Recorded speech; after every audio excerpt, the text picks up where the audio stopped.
Guys, hello and welcome to another edition of Samosa Talks. I hope you guys are having a good time prepping up for the festive season.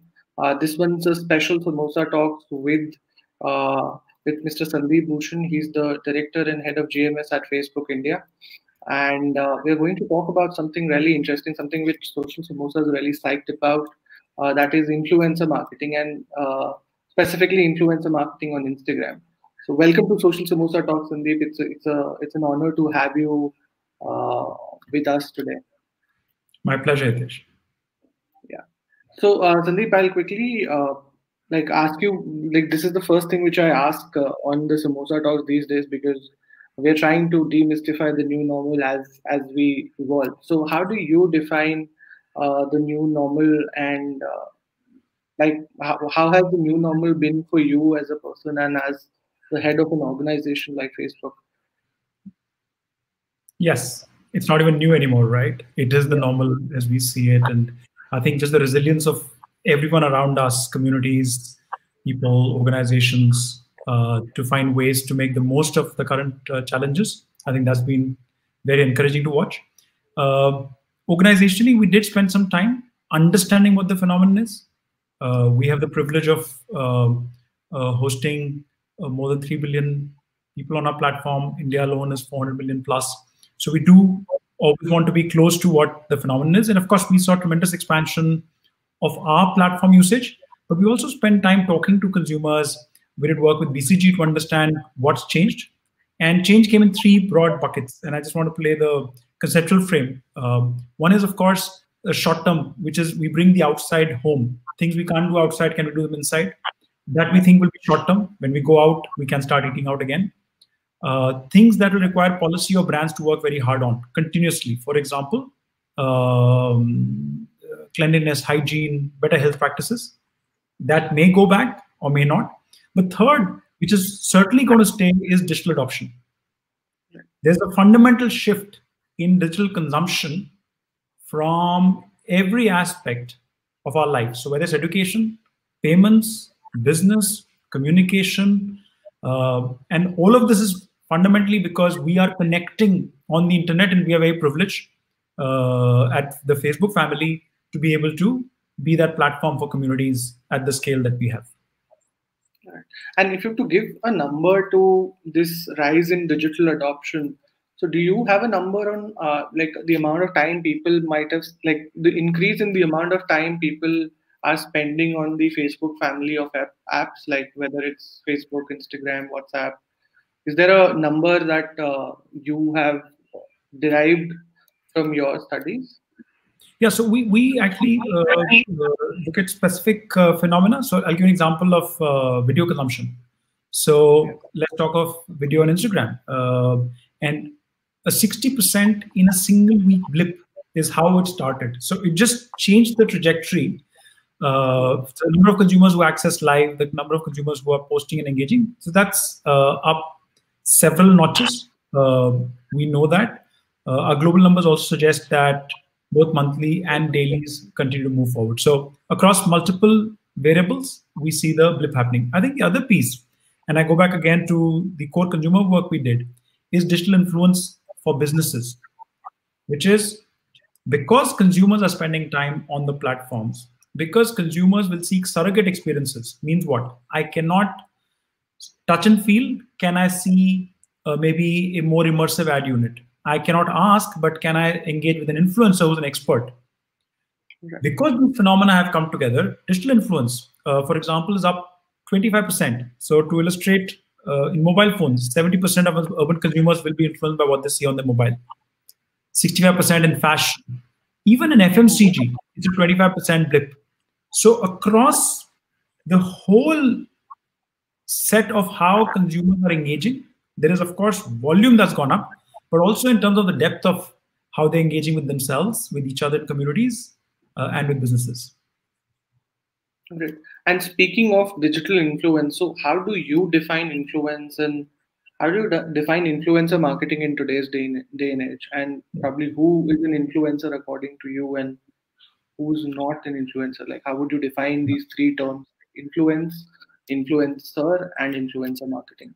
Sure. So let me start first with influence. Influence is nothing to do with influencer marketing. Influence is the ability of a channel to help a consumer make a business related decision. So when we say 60%, 65% of all fashion is influenced by mobile, meaning whether it's a conversation, a review, an ad, or a web presence. Anything that I saw on mobile affected my decision in the final purchase.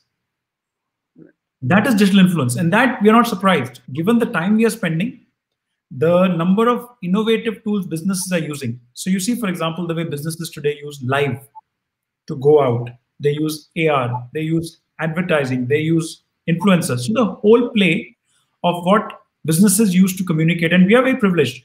Not only the biggest brands, as you can see on the platform, but also brands that are now born on our platforms, meaning use our platform for their first entry into the market. So I'll give you an example. Wingreen Farms is a food company, which is ramping up virtually entirely on the power of an Instagram.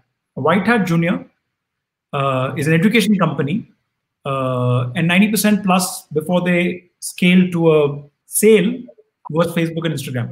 So we are privileged to be helping businesses, and this is influence. Influencer is, in our assess, in the way we define it, the way we define influencer is a little bit. The way we think of influencer. Yes, and carry on. Yeah.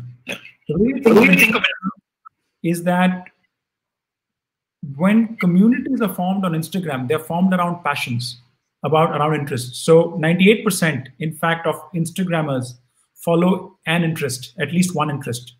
And whether it's fashion, tech, auto, sports, food, 50, 60% of the Instagram population follows any one of these, at least, right? And 98% at least one, and 50, 60% to each one of these.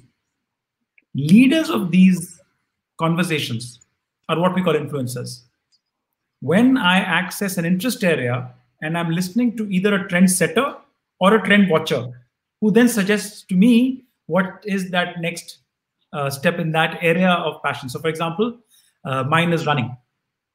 So when I see a shoe and an endorser, whether a celebrity or an expert, I'm in a conversation in my mind of, oh, I learned something new. I could even engage. And that's an influencer in the area of an interest I've chosen. That's influencer. Right. Influencer marketing is therefore brands using the power of the influencer to engage in this authentic setup with the consumer. So that's your influencer marketing definition. Got it. And like you spoke of the creator landscape on Instagram, that like probably every person on Instagram is following one or the other passion points. So how do you define, like, what is the size of the creator landscape on Instagram, and how does Instagram look at creators? Like, is there a separate way to look at them as compared to brands, or like which segment of creators you think are ready for influencer marketing in your sense? Yeah. Let me first talk of influencers. Influencers are those who are leading communities around passion points, like we spoke of. And that is still a phenomenon that is expanding in the country. Let's remember that the country still has an internet penetration of around 50%. So we talk of 500 million or so penetration. We are fortunate that 400 million Indians are on our platforms, but still there's lots to go. So one of, for example, our programs is born on Instagram, an institutional approach to connecting a lot more creators to our platform, supporting them in their expression. So it's a very vibrant universe. And you will also have seen that with the expansion of tools, so whether it is stories or reels, the expression gets more and more value added. The consumer experience, the user experience becomes richer in that interaction. So there's a very vibrant ecosystem now, and it continues to expand. On the brand side, brands have always been on Instagram, for example, have always been on Facebook. And brands therefore have three ways of making an impact on their intended consumers. One is having presence, a brand page. And I gave you the example or whether it's Wingreen Farms, a Sabyasachi fashion collection, all the way to your favorite consumer good brand, an FMCG brand will have presence on Instagram, right? Today, the largest brands as well. Second is advertising, as you see it on the feed, which is the ability to target consumers on key variables, which is basically therefore far more efficient because you're not wasting anything and you're customizing communication. So whether it's gender or other demographics, all the way down to interests and even pin code targeting. Remember, we're in the COVID era where ability to deliver should be a factor we should consider in whether we should advertise in that area in the first place or not, right? So you can do targeting to that extent. The third is the ability to use influencers. And the authentic, rich space that is created is influencers have an authentic presence on a platform. You can see a finished video somewhere else, but really what the influencer is thinking, what their life is very different, right?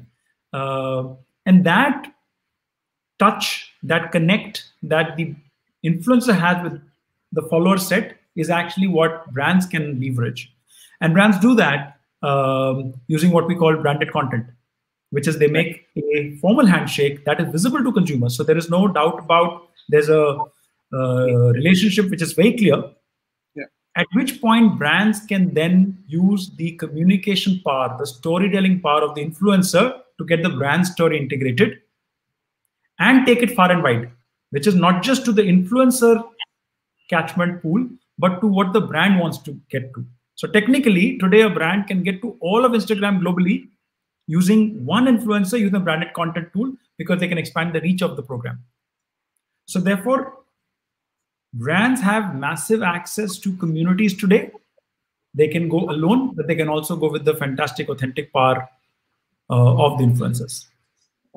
So, like, speaking of the third point that you spoke about, that is like influencers, and like I know that the first two, there is a lot of information for brands to consume on how to approach like organic content on each of the platforms, or even in terms of ads, there is a lot of best practices that have been established, or even there is a lot of support coming in from Facebook as well when it comes to using the ads manager and so on.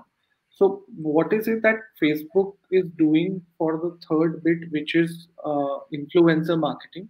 And like when it comes to support, or in terms of like you were talking about pin code targeting that happens in terms of ads, does Facebook also provide or is looking to provide analytics for influencer marketing on Instagram?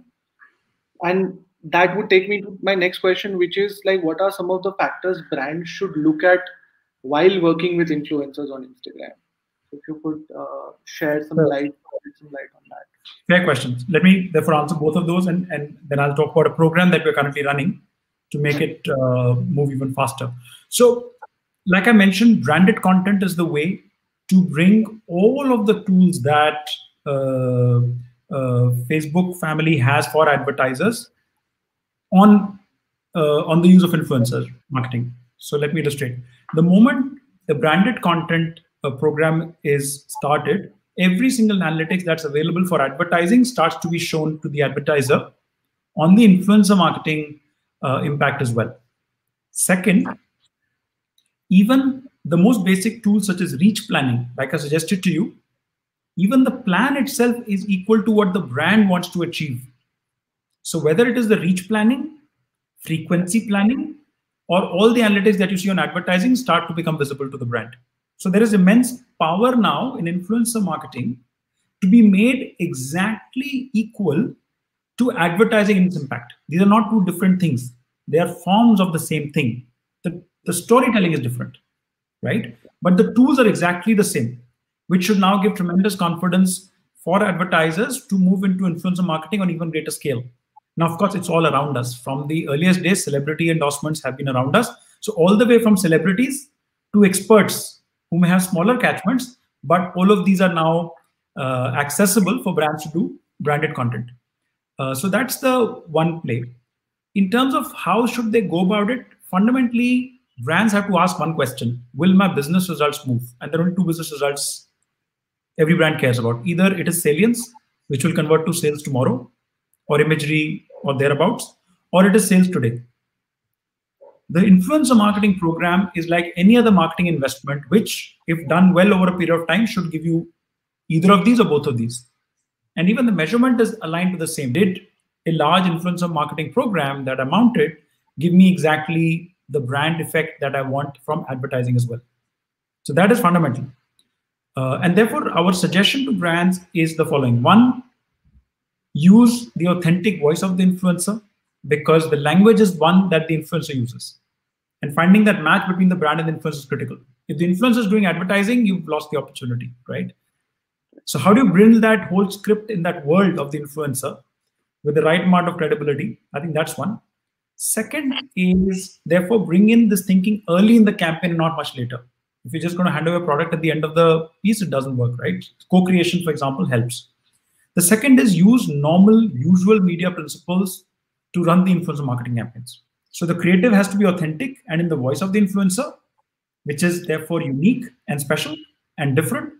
But the media planning is as fundamental as it has always been. What is the reach that the brand desires? What is the frequency that the brand desires? Because a branded content tool allows you to deliver on both. So these are the very simple principles of content creation, which is unique, and media planning, which is non-unique, which is the way media planning has always been done. So this is the flow. In fact, we now launched a very interesting program called Love Runs Deep, where we're inviting brands to join celebrities and endorsers and content creators who are on our platform to build these influencer campaigns now for business results. So 25 influencers are on board today. From the hundreds of entries we've already received, and more are coming. We are open till November, mid-November. We will select 5 brands. Fantastic juries in place to pick those up. And these 25 influencers will work on those 5 brands to showcase business outcome. And of course, Instagram will take care of everything to make this happen. So that's the opportunity for brands to really take the invitation of branded content today on Instagram for their business results. And like, if I had to ask something more on this program, so this is like a regular property which Facebook and Instagram would be holding, or this would happen like this is just the first one, like this is the only property, and henceforth brands can probably engage with Instagram for any influencer marketing campaigns that they're planning. Yeah. So brands have been doing enormous work on influencer marketing. So I'll give you an example. Take Hyundai, for example, taking an auto brand now, launched the Aura with influencer marketing. And we see that on our feed all the time. So it's been happening.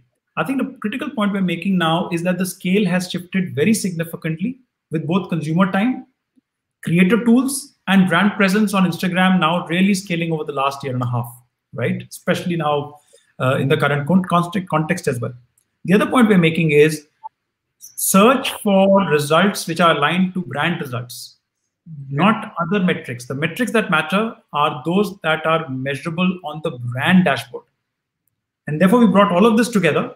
It's a first, and we'll be very keen to see what the response is, to see what we should do further. But right now, we are focused on this 3-month window in which we make sure the co-creation happens, and therefore we see the fantastic brand results. That brands such as Hyundai, for example, Hyundai saw very clear lift in their salience that they were able to measure, or the smallest brands and the newest companies that are now on Instagram are seeing every day. That's why they're there.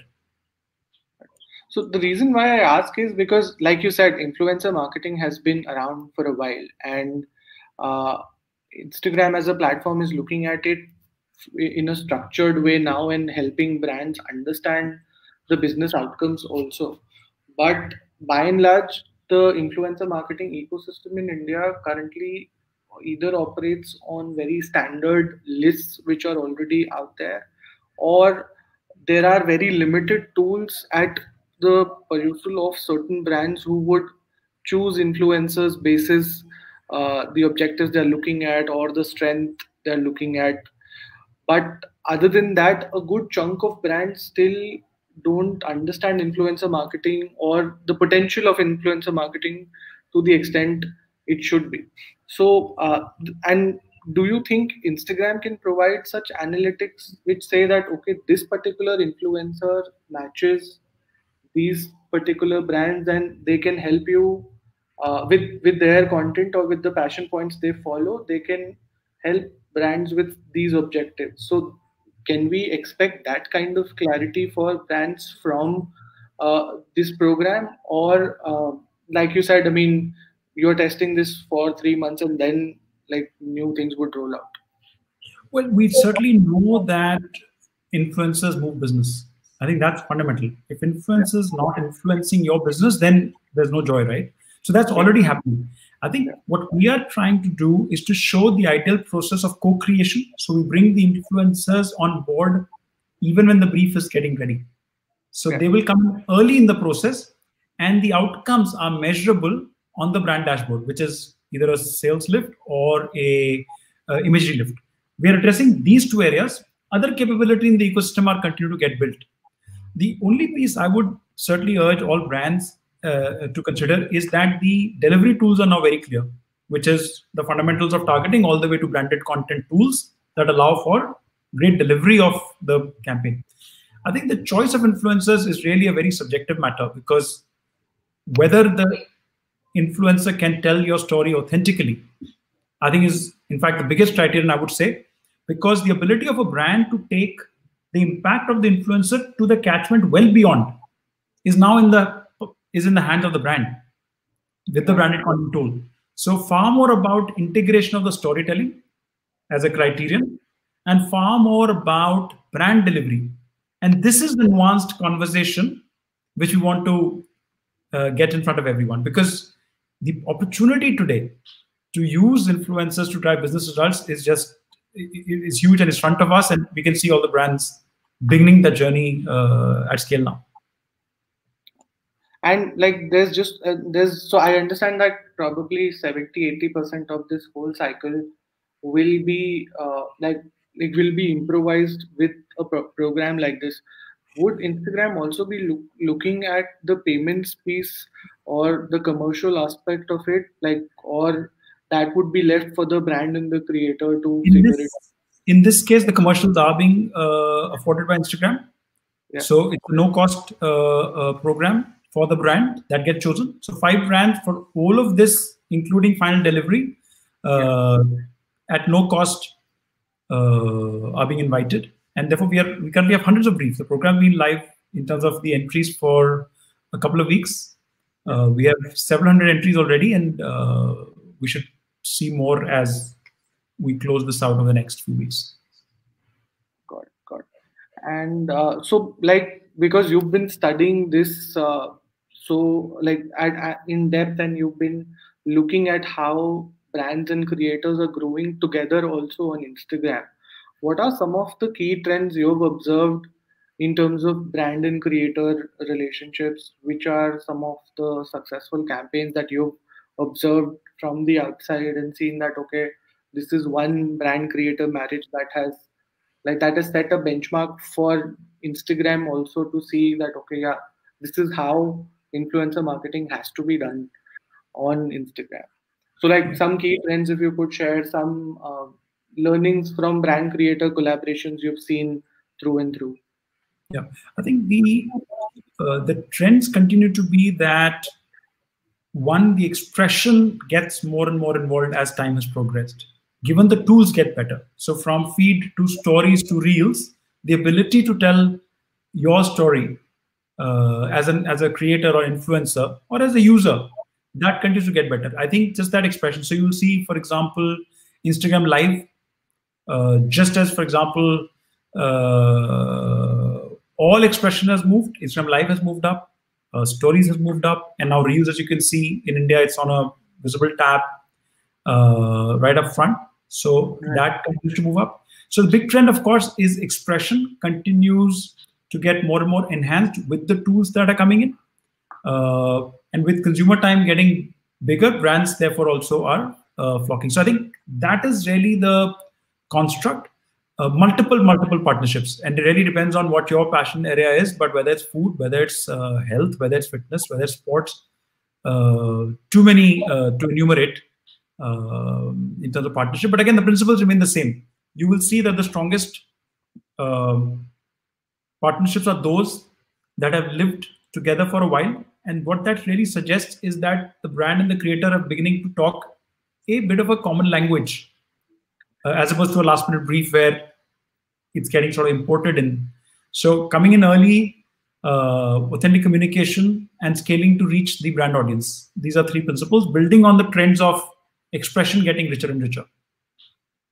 And like from your experience, any favorite brand creator collaboration you've seen that you must have spotted even in your personal capacity, if you really liked any brand creator collab? Yeah, I'm trying not to name, but there's many of those. So when I see some of the work that on the travel side, some fantastic work we see, for example, from folks at Bruce Passports, is just fantastic. And a very interesting one where travel can be extended for multiple categories, because travel allows, for example, whether it's food or photography or transportation, right? And so all kinds of partnerships. And to me, therefore, that's a very interesting story, not of a partnership, but the ability to understand influencers. So you're talking of lists. To me, it's not straight up that, hey, here's a travel blog. Does it fit into my lifestyle discussion? Yes, but travel can be a lifestyle discussion, right? It could be apparel, for example, when you go to a cold area, for example, just make it up, right? So I think that's a fascinating example of stretch. But also, I think every kind of brand. So it is not just for the niche categories or the premium brands. Every single consumer good you would see today, all the way to e-commerce, using influencers for getting wider and wider adoption. I think that's the other piece. So it is not about niche categories. It is about the widest mass of categories. And you will see every single category being represented, including household consumer goods, all the way to the more expensive involved purchases such as automobiles. So that is one of the questions also in comments, that which particular sector is likely to benefit more from influencer marketing on Instagram, and like which brands you would know of. But I think, like you said, I mean, every sector at some sense or the other has the potential to sort of explore influencers and work with them. Yeah, and I think the interesting other piece, of course, every single sector, because getting an expert voice or an exciting, buzzy voice is always part of the communication creation. But I think the more interesting piece is in every category, there is a job between just creating the buzz to actually getting to an expert saying this works better because. And many categories require that second level of, I am an expert, this better. So when we think of influencers, we think therefore of broad salience, but also very sharp expertise. And that's the nuance that we should bring in. So in each category, these are two distinct jobs, depending on where the brand is at. So I'll give you the simplest of brand. Let's talk of a very simple household brand, but which has come with a new variant or a new category. And you want to explain that a little bit, right? So you will then go to someone who uses it in an expertise context. So that's the other length, which is verticals and brand jobs or brand objectives. So can we take some questions from comments as well? I mean, that is... I'm good, of course. So one question is on the Love Runs Tea program. Someone's asking, Rashmi is asking, how are the brands chosen for this program? Is there a criteria in place? Or, I mean, some factors which the brand has to look at while writing the brief to be submitted? If you could share like a cheat sheet for our followers. Well, I request you to check out the site for details. But more critically, we have a fantastic jury of marketing experts who will take the call on which brands make the cut. But yeah, that process is some way off. At this point in time, I think just writing a sharp brief, I just leave it at that. And it's a pretty easy process. We're not making it difficult in any way. It's not the brief you wrote over 17 iterations. So just bring the brand task forward and more details on of course, all our handles. So do look out, but do put in the brief. It's a not a heavy brief, and really the program is very exciting. So you should back yourself to get a shot at it. So like even we would urge like all the brands who are watching this or the agencies who manage these brands, probably you should definitely, I mean, experience the program to understand what the future of influencer marketing would look like, because like Sandeep said that this is like the first version of it, but moving forward Instagram would make this process much more simpler and much more pragmatic for brands to look at. So there is one more thing as Social Samosa also that we've observed, and even someone in comments has also pointed that fake followers across platforms is one concern which haunts brands, and that concern also haunts in the whole idea of influencer marketing. So like, is there, so the question is, brands want to grow their followers quickly, and there seems to be no legit way of doing that faster. So, what's your take on that, and what's your take on the whole idea of like the whole process of dealing with fake followers and fake engagement, which happens through bots, and how does this impact influencer marketing at large? Yeah, I think there is always the chance that whether an influencer has an audience that is not currently engaging with the influencer, but has over a period of time added up, or whether targeting itself has been wrong in the first place in terms of choice of influencer. There's a potential for waste in many ways. I think, therefore, the best way to think about it is to really, over a period of time, watch for business results. That's the only outcome that you can be sure of, because that's the outcome a brand is in the business of. Rather than assess the value per follower, it is really the aggregate value that the brand derives at the end of the campaign. So I think that's the one. And therefore, some of the longer term relationships may be a way to go, because you are able to then iterate over a period of time, hey, this is the mix that's working for me. But really, the focus has to be on brand results, and therefore setting up the right measurement even before you start. And this could be as simple as brand lift and as complex as a Nielsen mixed market study, which actually sees sales, which helps you assess sales lifts. So whichever you want to go. Right. So Nitin is asking, influencer marketing without good content is hard, and content marketing without influencers is hard. Both of them are force multipliers, and you can get more done by combining a content marketing strategy with an influencer relation strategy. So like, how do you, like, what do you suggest to brands, like when they look at working with influencers?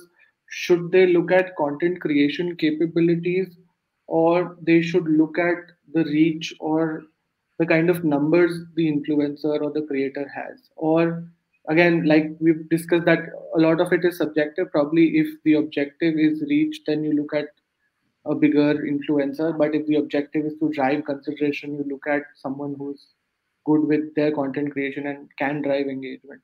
So what are your thoughts on that? Again, I think I'll step back and be in a very classical sort of advertising frame on this one. If there's a very specific story to be told, such as this new ingredient makes food better, okay, or this new sports equipment makes performance better, let's call it shoes for running, right? Then you need the influencer to be able to carry that off authentically. So you are in the area of expertise, and don't worry about scale, because you will be able to then expand the reach of the campaign to the intended audience of the brand. This is branded content, the tool, right? So I think that's the play. So it's not neither or, but if you're just saying buzz, do you know that, or I've just discovered this new kind of conversation, then maybe your choice set can be a little bit different. But the fundamental question is, what is the messaging, and as authentically and as clutter breaking a way that the influencer can deliver that messaging in. I think that's the one to watch out for. And Jagrati is asking, do you feel the rise of influencer marketing will saturate the platform in a way that it risks of becoming a marketplace instead of space for people to share their expression and to share moments from their life? Yeah. So I think that's yeah. Again, like we said, 90% of those of us on Instagram follow a business page, at least, right? 98% follow a passion. right. It's really, we like to engage with businesses on Instagram. That's a fundamental premise. And the reason we do that is, one, typically communication to us is targeted. I'm pretty much going to see ads that talk to me as a demographic because of the targeting capability, right? So there's no clutter as we usually define it in the traditional media sense, that we just see anything that's thrown at us. That's not happening, right? That's one. Second, influencers who then go beyond their area of expertise or are engaging in a way that's not authentic will over a period of time see attrition, because you're seeing non-authentic communication. You're following them for a reason, not because they're fashion models. You're following them because they are quasi-experts, or their voice is something you're either interested in hearing or excited by when they say something, right? So those are the pieces. So it's not so much a matter of fatigue, it's a matter of effectiveness that I think brands have to be watching out for. On the consumer side, I think there is a lot of interest, and therefore that tweaking will keep happening in the way content gets built. So I think there are a couple of, or like actually 3-4 questions around the choice of influencers. Though we've spoken a lot about it, but like if you could just give like 2-3 pointers, like even Sneha's asking, what is the best strategy according to you to get that right creator for your brand, and what should marketers look at when they are on the lookout for creators? Yeah. I mean, what are the top 3 things they should look at in a creator? What are those factors? What is it that they should factor in? Yeah, I think again, I'll just underline the 3 principles. One, are we very focused on which business result we're driving? Are we talking brand lift? Are we talking sales? So we want to be keeping that thing very clear as we start out, right? Second, are we talking just buzz that usual celebrity endorsement does, where we talk upper funnel or imagery or salience conversation? Or are we talking a second level of conversation where expertise comes in, right? That allows, therefore, for the right choice of the influencer. And the third is the reach that the brand wants. It's a very big difference from the way we've thought about it before. So one of our largest pieces was, let me go to the largest. I would recommend, let's go to those who will tell our story most authentically, because reach is now in the brands area entirely through branded content advertising. Right. That's a big shift. So think of it in these frames, which is the right measurement, which is brand outcome, salience versus expertise, and third, reach is owned by the brand. If you just put these 3 principles together, I think you'll come to the right mix. Good. And Simran's asking, what are 3 mistakes brands tend to make while creating an influencer plan? Yeah, I think the reverse of all the 3 things I've said, right? What are you measuring? What's the story you want to tell? And have you got the influencer so late that all folks can do is just get a last minute patch rather than a co-creation? This is a question from the creator side. So Akhil is asking how Reels can help influencers to grow. Are you planning Reel ads too? Or can influencers monetize their Reels as well? If not now, it is in the pipeline in future. Absolutely. I think just as we saw stories eventually move to both advertising and creator monetization, the same journey will continue. So that continues. But fundamentally, Reels allows creators to express even better than our current tools, and therefore it constantly takes the conversation further and further. So watch out for more on each one of these dimensions. And again, from an influencer point of view, which content formats have worked well. So someone's asking which is better, IGTV or Reel for a brand. But then probably we could have a larger question on what kind of content formats you've seen working well when it comes to influencers and like influencers and brands on Instagram. Yeah, I think the most interesting piece, again, many of your audience are practitioners, is actually take the influencer and run a combined Facebook Instagram campaign. And that option is just a tick on the ads platform. So that is the first principle. Whatever format, to me, the secondary choice. The first choice is really the platforms. The second choice is, again, what is the expression? For example, creation of a Reels is not being or going to be done by every kind of influencer, right? Some may be more comfortable in authentically just doing a post. Some may be better telling stories, Instagram stories, for example, right? So I think a little bit of customization will also be done basis the comfort of the influencer, the story being told.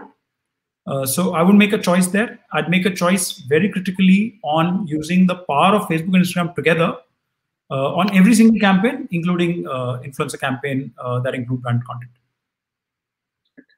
So Kajal, the question, like I can't see Swati's question. Can you put it again? So someone said that there's a very good question. Can we get an answer? But I can't find that question. So Kajal, if you can paste Swati's question on the feed or like on Facebook, because I can't see much of LinkedIn comments there, but I can see more of Facebook ones. So there is one more question on. I think it's more to like it's about algorithms and reach. So would you share a perspective for our followers on again what are the best practices when it comes to tackling the change in algorithms? What is it that they should do? What is it that they should keep in mind while creating content across Facebook family of apps? I think the fundamental premise is that Facebook will always optimize for user experience. It is you as users, you as consumers, it is really your feed that we're talking about here. And therefore, your interests as expressed are the biggest determinant of how the feed operates. And that's neither a surprise, nor something you would ever want not done, right? And to that extent, therefore, it does make choices for you. However, advertising is really entirely the prerogative of the brand. Of course, we have caps. So for example, how many ads can be shown in a single day to a consumer, and so on and so forth, which is why you never feel the sense of clutter, even from a brand, because there are caps to that. But the reach that you decide and the frequency that you decide, therefore, as you will see on tools on our platform, you'll be able to get a very finite sense of how much is the reach and frequency possible on a campaign. That will be in control. The consumer algorithm, the user algorithm, the one that brings you back every day, of course, is constantly customizing for you and your interests and your choices you make on the platforms. So I've got Swati's question now. So Swati is asking, what is your view on B2B brands integrating influencer marketing? And you think influencer marketing works well for B2B businesses as well? Absolutely. I think it's, again, marketing principles. We have to stay there and not really start from influencer marketing. If, like we said, you're a B2B product, and let's call it anything, let's call it IT accessories for an office, simplest example, right? Now, are there folks who can either bring buzz to that discussion or who can bring expertise to the discussion? Both are possible as long as your target set is well defined. Now, the challenge B2B audience is to find the audience itself, right? But if you've got a B2B audience identified on whichever platform, and by the way, this is a larger principle. It's not just a Facebook principle.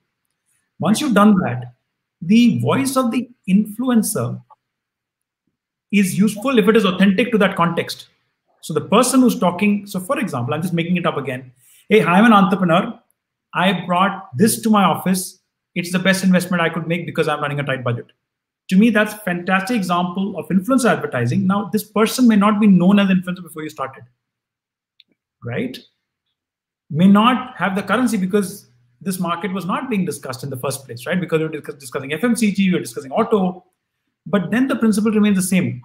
How do you take this message to the audience? And the difference that Instagram and Facebook bring as opposed to any other platform is the ability to take this influencer's voice exactly to the reach that you want, which is a branded content conversation, right? So absolutely the same. And by the way, globally, we've seen celebrity or expert endorsement in B2B for the longest time. From users who are already using and endorsing, right? That's celebrity advertising or endorsements in the B2B side, right? Yeah. And that possibility remains absolutely valid. The principles remain the same. What's my audience? What's the business result? Which is the voice that will sound authentic? And then the tools come in. Okay. So we'll just take 2 more questions from comments and then probably wrap it up.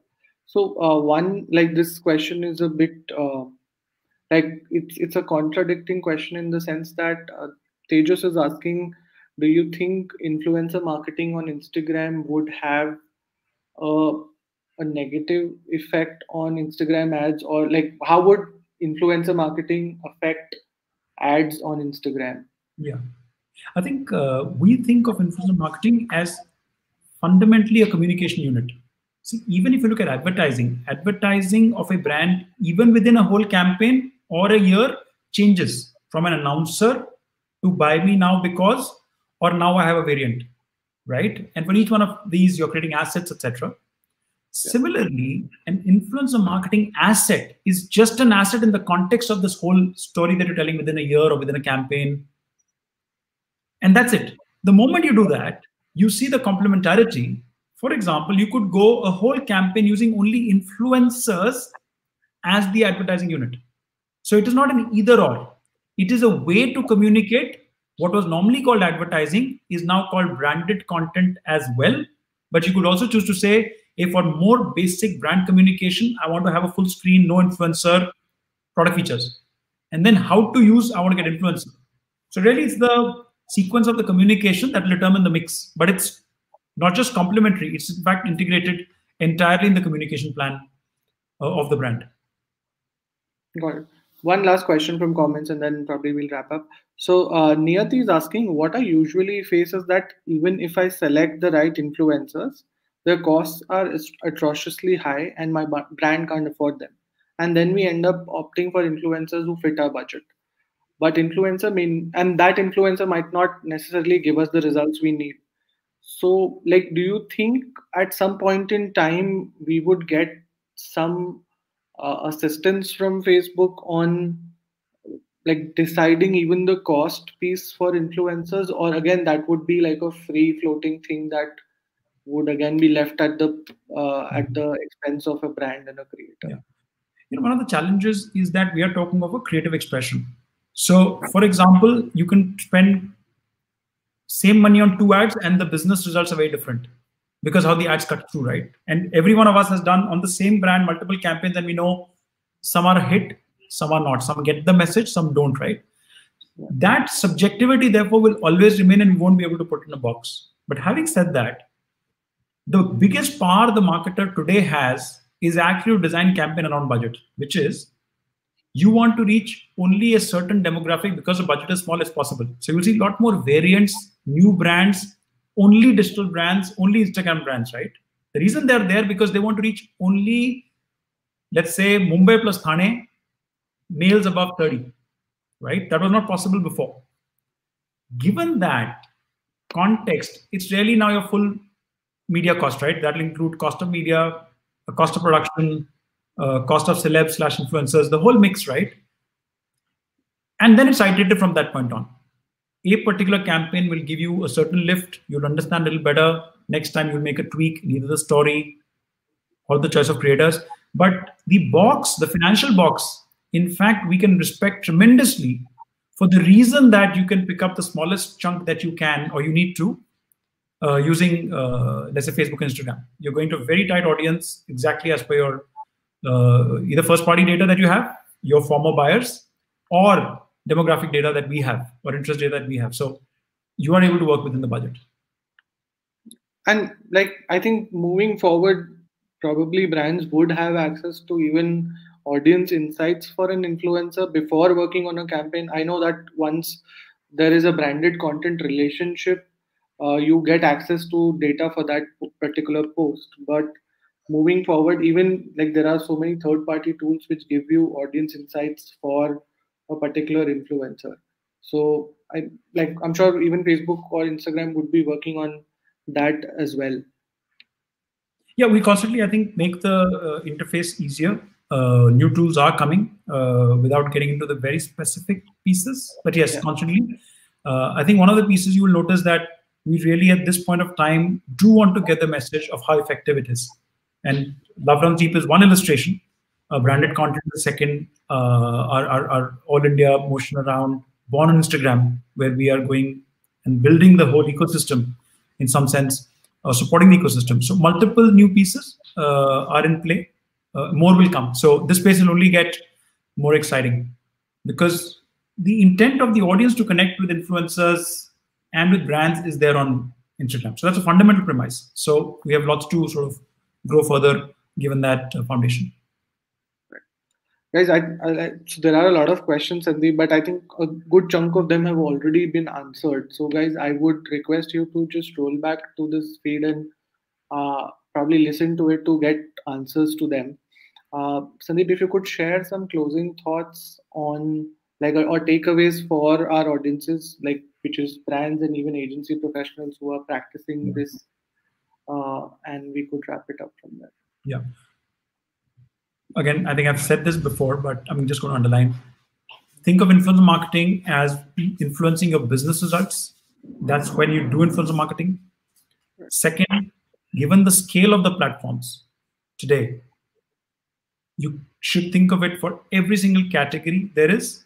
Of course, you still want to be able to tell the story in the right way with the right influencer, but every single category today, it's not a niche conversation. And third, bring the whole mix on early. Let it not be a slap on for the last minute. So that's my third point. So business results across categories and an early collaboration and co-create. Thank you, Sandeep. Thanks a lot for sharing these wonderful insights. I'm sure the brands and agencies in our network would be participating in Love Runs Deep, and we hope to see the results out of this program, and we hope to see good case studies coming out of it, which might be the benchmark for brands to follow moving forward. Absolutely. And Hitesh, again, I'd like to underline, at the risk of really plugging it another time, Love Runs Deep's happening. All that we are speaking of is available at zero cost. So what you will be able to do is get your brand to see this whole journey of co-create to business results now. So just go and get your brands in. Yeah. So there's one question which has come up from he's a friend. Would you want to answer that? I mean, the question is Facebook in the process of helping influencer agencies to develop an ecosystem? Would you share some thoughts on that? Well, I think there are multiple, like I said, multiple activities currently on in terms of thinking through all that we will need to do.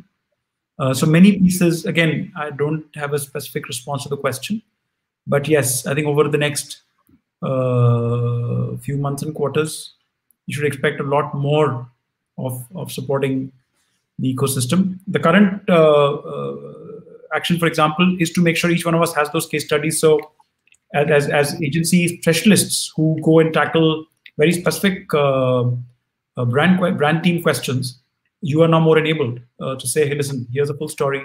This is the best way to do it. So we are on your side in making sure your message on how to do it best, we write for you and then help you make that argument on what's the best way to do this. Right. So, and even I think the jury for Love Runs Deep also has senior agency professionals on board. Yes, absolutely. So for me, when I see Love Runs Deep as a program, what I really like about it is that because the platform is coming forward to be a part of this phenomena, a lot of practices which are not right or people don't really know the difference between right and wrong would start getting to know about it. And because it would come from the platform, it would be more credible. as publishers or even brands who publish their case studies, when they see like there is no benchmark to it because it's not neutral. But if it is coming from the platform, I think a lot would change in the ecosystem at large. So thank you, Sandeep, for bringing this, putting together this program and sharing those success stories with brands and agencies.